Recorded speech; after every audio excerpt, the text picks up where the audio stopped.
भूल से भी ये 6 गलतियां मत करना। नंबर 1, किसी के सामने प्यार के लिए गिड़गिड़ाना नहीं चाहिए, क्योंकि भीख से मांगी हुई मोहब्बत मौत से भी बदतर होती है। नंबर 2, ज़िंदगी में किसी को भी अपने घर वालों और अपने कैरियर से ज़्यादा अहमियत नहीं देनी चाहिए।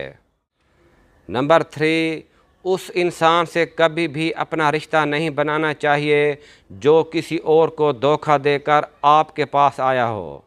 नंबर 4, अपनी गलती मानने से कभी भी इनकार नहीं करना चाहिए, बल्कि उसे तस्लीम करके उसे सही करने की कोशिश करनी चाहिए।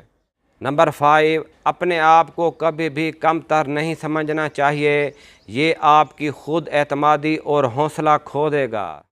नंबर 6, किसी की भी मोहब्बत में अपनी इज़्ज़त नफ्स नहीं खोनी चाहिए। अगर आपको ऐसा लगता है तो वो रिश्ता फ़ौरन छोड़ देना चाहिए।